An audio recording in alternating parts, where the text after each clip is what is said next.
Sumainyo ang Panginoon at sumaiyo sa rin. inyong pagsimba na sa loob ng simbahan o maging kayo kaisa sa pamamagitan ng Facebook page ng Parish of Santa Rita de Casia. Kayo naway pagpalain ng Diyos sa inyong pakikisa sa misa.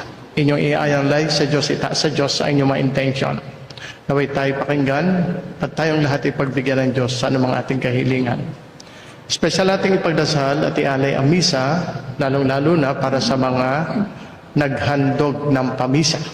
Kilala sila ng Diyos, alam ng Diyos ang kanilang mga dahilan ng pagpapamisa, magbunga nawa ang kanilang pagpapamisa sa kanila at sa kanilang pamilya ng pagpapala. At hindi ipagdasal ang katahimikan sa buong daigdig, lalo na ang pagtigil ng kasalukuyang nagaganap na digmaan. Iran, laban sa Iran na Amerika at saka ng Israel. At anumang kaguluhan sa daigdig, ating hilingin sa Diyos na matigil. Taglayan lahat nating pangailangan at intensyon kasama sa mga nagpamisa, tayo muna tumahimik at humingi ng tawad sa Diyos para tayo maging marapat gumanap sa banal na misa. Inaamin ko sa makapangyarihang Diyos at sa inyo mga kapatid na lubha akong nagkasala sa isip, sa salita, sa gawa at sa aking pagkukulang. Kaya isinasamo ko sa mahal na Berhing Maria, sa lahat ng mga anghel at mga banal, at sa inyo mga kapatid na ako'y ipanalangin sa Panginoong ating Diyos. Kaawaan tayo makapangyarihang Diyos, patawarin tayo sa ating mga kasalanan at patubayan tayo sa buhay na walang hanggan. Amen. Manalangin tayo, Ama naming makapangyarihan, patawarin mo ang mga pagsuway ng iyong sambayanan upang sa pagkakasangkot namin sa kinasadlakang kasalanan dahil sa aming angking kahinaan, kami iyong pagbigyang lumaya ng tuluyan sa pamamagitan ng Jesucristo, kasama ng Espiritu Santo magpasawalang hanggan. Amen. Magsupo po ang lahat.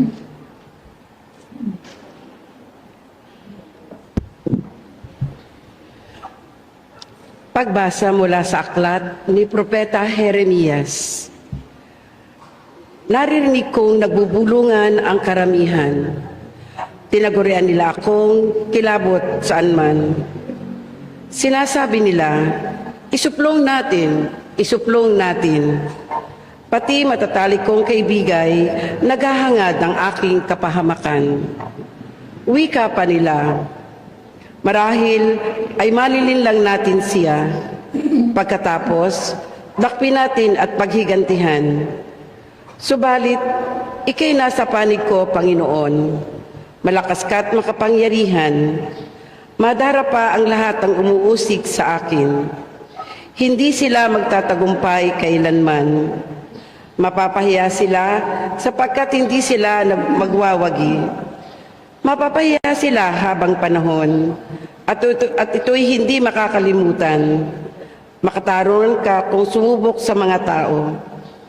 Panginoon, Diyos na makapangyarihan, alaman mo ang laman ng kanilang mga puso at isip. Kaya't ikaw ang maghihiganti sa mga kaaway ko. Ipinagkakatiwala ko sa mga kamay mo ang aking kapakanan. Awitan ninyo ang Panginoon. Inyong purihin ang Panginoon sapagkat iniligtas niya ang mga api mula sa kamay ng mga gumagawa ng masama. Ang salita ng Diyos. Salamat sa Diyos. Ang mabuting balita ng ating Panginoon ayon kay San Juan. Papuri sa iyo, Panginoon. Noong panahong iyon, ang mga Hudiyo'y kumuha ng bato upang batuhin si Jesus. Kaya't sinabi nila o sinabi sa kanila ni Jesus, maraming mabubuting gawa mula sa Ama ang ipinakita ko sa inyo. Alin ba ang sa mga ito ang dahilan? At ako'y inyong babatuhin.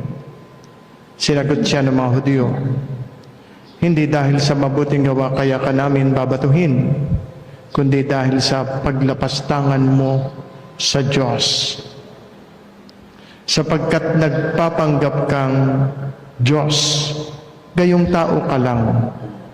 Tumugon si Jesus, "Hindi ba nasusulat sa inyong kautusan? Sinabi ko, mga Diyos kayo."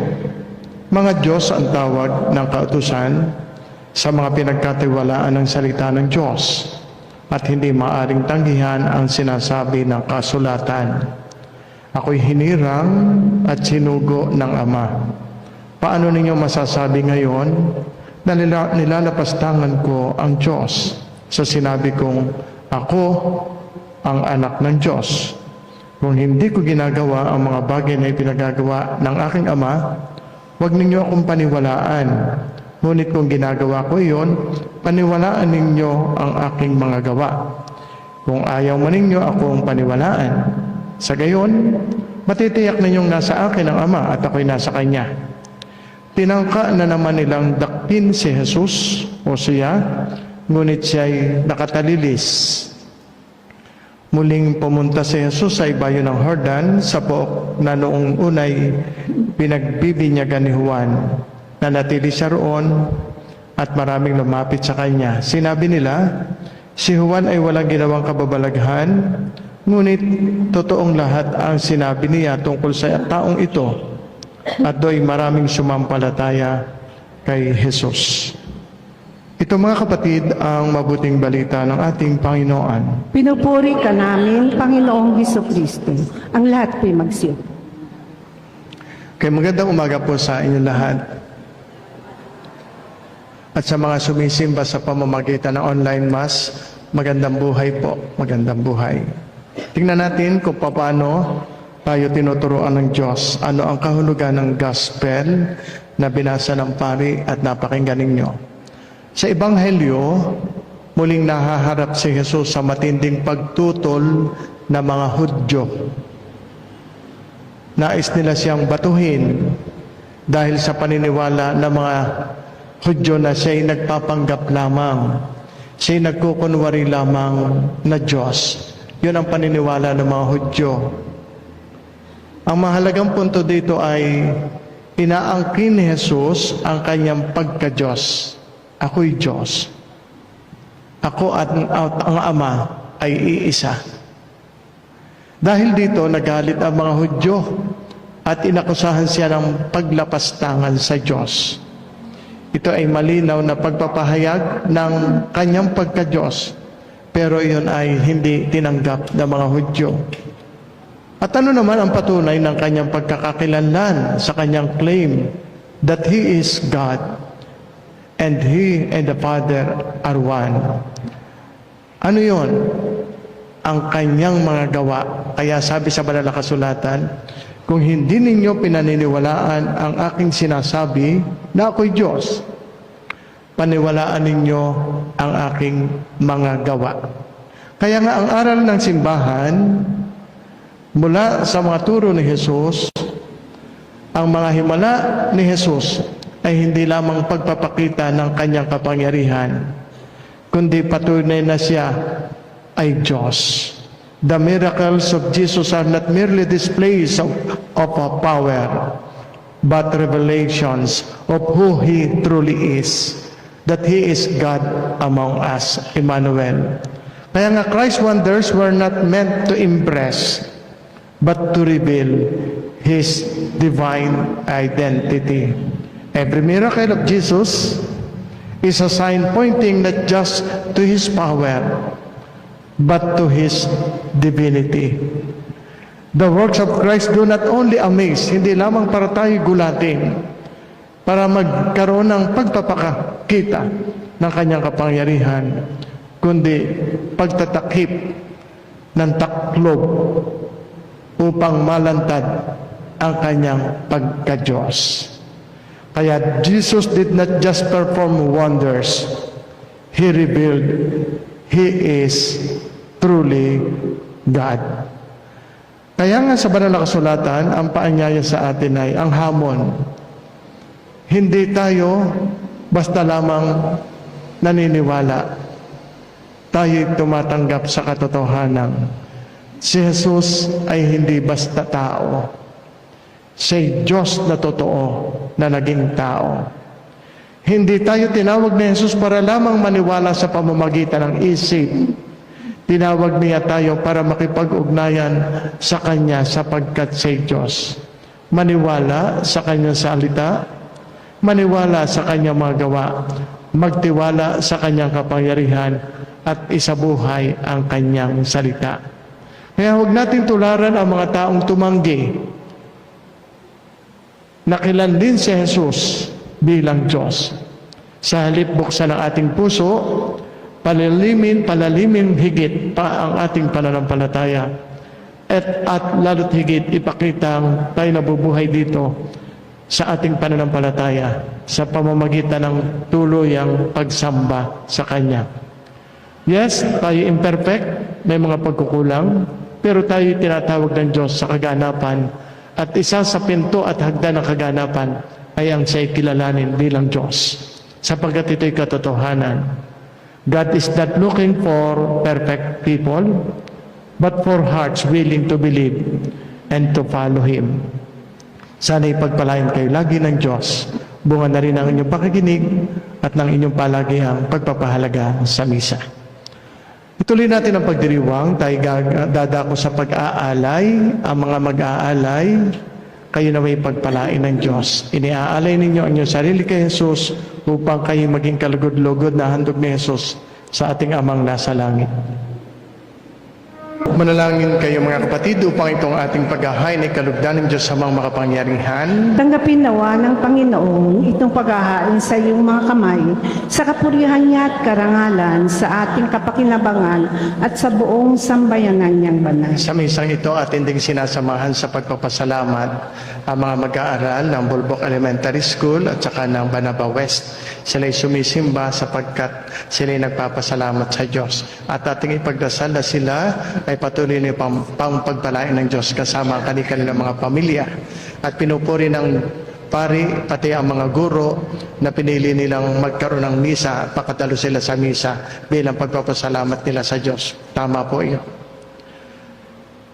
Manalangin tayo. O manaming makapangyarihan, o ama namin lumikha, ipagkaloob mong kami ay maging laging marapat para ang paglilingkod sa iyong dambanay aming maganap upang sa paglahok namin lagi dito kami maligtas sa pamamagitan ni Jesucristo kasama ng Espiritu Santo magpasawalang hanggan. Amen. Sumainyo ang Panginoon. At sumairin. Itaas sa Diyos ang inyong puso at diwa. Itinaas na namin sa Panginoon. Pasalamatan natin ang Panginoong ating Diyos. Marapat na siya ay pasalamatan. Ama naming makapangyarihan, tunay nga marapat na ikaw ay aming pasalamatan sa pamamagitan ni Jesucristo na aming Panginoon sa pagpapakasakit ng giliw mong anak. Ang sangkatauhay minarapat mong magpahayag ng iyong dakilang pag-ibig sa lahat na pawang nais mong tubusin ng Mesiyas.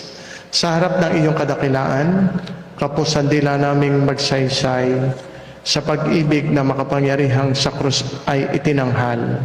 Sa krus ipinasyang patawarin ang mga tao. Sa krus nagtagumpay ang ipinakong Kristo. Kaya kaisa ng mga anghel na nagsisiawit ng papuri sa iyo nang walang humpay sa kalangitan, kami nagbubunyi sa iyong kadakilaan. Ama naming banal, ikaw ang bukalanta ng kabanalan kahit sa pamamagitan ng iyong Espiritu. Gayun mong banal ang mga kaloob na ito upang para sa amin maging katawan at dugo ng aming Panginoong Jesucristo. Bago niya pinagtiis ang kusang loob na maging handog ginawa kaniya ang tinapay, pinasalamatan kaniya. Pinaghati-hati niya iyon, iniabot sa kanyang mga alagad at sinabi, tanggapin ninyong lahat ito at kanin. Ito ang aking katawan na ihahandog para sa inyo.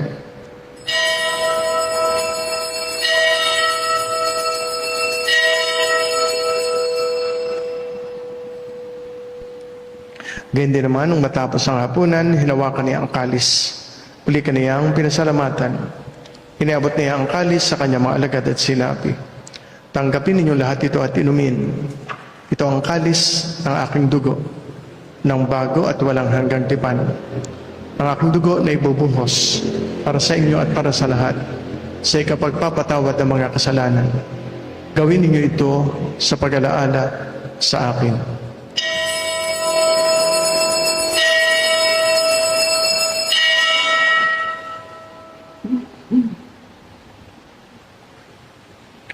Sama-sama nating ipagbunyi ang misteryo ng ating pananampalataya.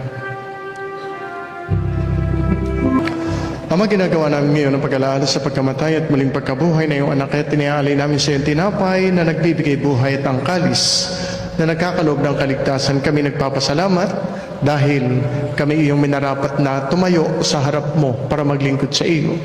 Sinasamo namin kami magsasalo-salo sa katawan at dugo ni Kristo ay mabuklod sa pagkakaisa sa pamamagitan ng Espiritu Santo. Amalingapin mo ang iyong simbahang laganap sa buong daigdig. Puspusin mo kami sa pag-ibig kay San Leon, aming Papa Gilbert, aming Arsobispo, ng mga obispo at lahat ng mga pari. Alalahanin mo rin ang mga kapatid naming nahimlay na may pag-asang sila'y muling mabubuhay.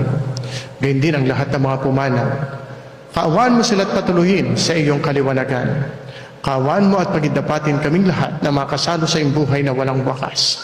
Kay isa na mahal na Birheng Maria, Ina ng Diyos, ni San Jose na kanyang kalinis-linisang esposo, kay isa ng mga apostol, ni Santa Rita ng Casia, aming patrona, lahat ng mga martir, lahat ng mga banal, na namuhay dito sa daigdig ng kalugod-lugod sa iyo. May pagdiwang nawa namin ang pagpupuri sa ikararangal mo sa pamamagitan ng iyong anak na aming Panginoong Hesus Kristo. Mga kapatid, narito si Kristo, ang kordero ng Diyos na nag-aalis ng mga kasalanan ng sanlibutan. Mapapalad ang mga taong inaanyayahan sa kanyang banal na piging. Panginoon, hindi ako karapat-dapat na magpatuloy sa iyo, ngunit sa isang salita mo lamang ay gagaling na. Sa pakikinabang sa komunyon, ang tinatanggap natin ay hindi sagisag, hindi rin simbolo, kundi totoong Diyos. Si Jesus, ang kanyang katawan at dugo, ang kanyang kaluluwa at pagka-Diyos.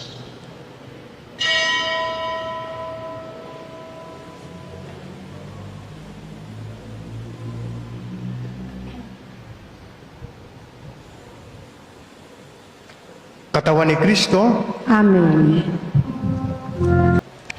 Ama naming mapagmahal, huwag nawang maparam sa amin ang bungang walang baliw ng pinagsaluhan naming paghahain. Manapay lagi nawa kaming ipagsanggalang nito sa pamamagitan ni Hesus Kristo kasama ng Espiritu Santo magpasawalang hanggan. Amen. Okay, magsiupo muna kayo saglit. Mga bata, kayo ay binabati ng pari. Congratulations sa inyo, ha? Kayo mag-aaral pang mabuti at magpapakabait kayo, maging mababait kayo. Lagi kayong sumimba pagkalinggo. At kung binabati po ang mga guro at maging ang kanilang mga magulang na bago sila magtapos ay sila'y sumisimba muna. Tama po yon. Maganda pong nagpapasalamat sa Diyos at patuloy na nagdadasal. Binabati natin ang mga nagpamisa ngayon sapagkat birthday. Inuuna ko si Crisanta Susan Flores. Nasaan yun? Sumimba yan, nag-alay siya ng bigas, nagbigay ng bigas. Happy birthday, Susan Flores o Crisanta Flores. Ganyan din kina Juanita Macalalad, Erica Reyes, Engineer Patrick Joseph Baliwag, Robert Calayan, Edna Sarmiento, Kim Laika Mendoza, Kirk at Leandra Mendoza, Raymar Valenzuela, Ariana Isabel Rosal. Happy birthday sa inyo. 27 of March. Ngayon din, happy wedding anniversary sa mag-asawang Rowie at Edna Atienza. Salamat po sa palagi ang nagpapamisa sa mga Facebook Star Centers. Pagpalain kayo lalo ng Diyos. Thank you po sa inyo. Sa mga patuloy na naglilingkod sa ating parokya. Sana hindi magkasakit ang mga naglilingkod sa simbahan para hindi mabawasan. Sana pagka nakakasakit, gumaling agad. Huwag kayong magsasawa na maglingkod sa simbahan.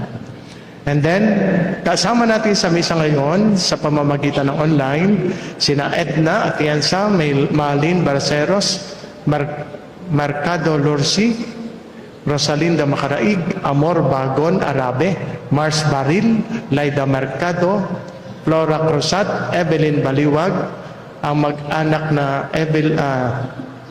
Kuya Rolly Arcibal at saka si Ate Sally Arcibal, maging si Rex. Salamat sa kanila. And then si Ate Cora Swangel at saka si Kuya Michael Swangel. Okay. Si Ate Vicky at Sander Ilagan. pamilya, si Ate Penny. Yan. Biscotso. Si Tita Aida Imperio. Yan. Marami pang iba. Si Nimpa Garcia Marasigan, Sally Mendoza, at marami pang iba. Tayo po'y nagsimula ngayong araw na ito, nagsisimula ng nobena kay San Vicente Ferrer. Kapiyastahan ay April 5. Magpamisa kayo sa nobinaryo hanggang piyesta. Meron pong recollection ng parokya, mamaya pong after lunch. Kayo po'y makiisa sa recollection. Pagkatapos po ng recollection, kayo po'y magkumpisal. May mga pari po, marami pong pari na darating mamaya. Mga bandang bago mag alas 3, dumating na kayo para magkumpisan. Yung iba na atin na recollection na maganda lalo yon, ay kayo ay dumating na before 1 o'clock. 1 o'clock at least narito na kayo. Pagkatapos ng recollection, kumpisal ay misa. May misa.